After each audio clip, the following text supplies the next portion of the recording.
आदमी ने एक रहस्यमयी बटन दबाया,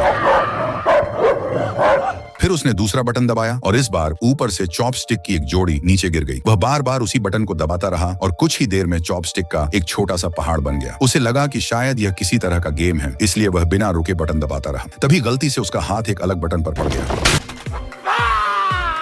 पूरा कमरा ऐसे ही रहस्यमयी बटनों से भरा हुआ था और हर बटन दबाने पर कोई ना कोई अजीब चीज बाहर आ जाती थी। उसने एक एक करके सारे बटन आजमाए, लेकिन जो भी चीज बाहर आती वह पूरी तरह बेकार होती। अगर उसे बाहर निकलने वाला बटन नहीं मिला तो वह हमेशा के लिए इसी कमरे में फंस सकता था। गुस्से में उसने एक गुब्बारा कमरे के दूसरी तरफ फेंक दिया। गुब्बारा गलती से एक और बटन से टकरा गया और अचानक वहां सुशी की एक प्लेट आ गई। बहुत भूखा होने की वजह से वह बेहद खुश हुआ, लेकिन तभी उसकी नजर छोटी सी डिश पर पड़ी जिसमें सोया सॉस था ही नहीं। उसने पास के हर बटन को दबाकर सोया सॉस ढूंढने की कोशिश की, लेकिन हर बार सिर्फ और भी ज्यादा सुशी निकलती रही। अब उसके पास कोई और रास्ता नहीं था, इसलिए उसने पेट भरने तक सुशी खा ली। किसी तरह सारी सुशी खत्म करने के बाद उसने एक और बटन दबा दिया। तब तक वह कमरे के बीचों बीच फंसा हुआ था। वह पूरे एक दिन तक उसी कमरे में फंसा रहा और अब उसका दिमाग खराब होने वाला था। थोड़ा आराम करने के बाद उसने फिर एक बटन दबाया। इस बार अचानक उसके पीछे बाहर निकलने का दरवाजा खुल गया, लेकिन इससे पहले कि वह कुछ समझ पाता, दरवाजा फिर से बंद हो गया। उसे याद ही नहीं रहा कि कौन सा बटन दबाने पर दरवाजा खुला था, इसलिए अब उसके पास सारे बटन दोबारा आजमाने के अलावा कोई रास्ता नहीं था। कई बार कोशिश करने के बाद आखिरकार उसे सही बटन मिल गया। वह तुरंत दरवाजे की तरफ भागा, लेकिन जैसे ही उसने बटन छोड़ दिया, दरवाजा फिर से जोर से बंद हो गया।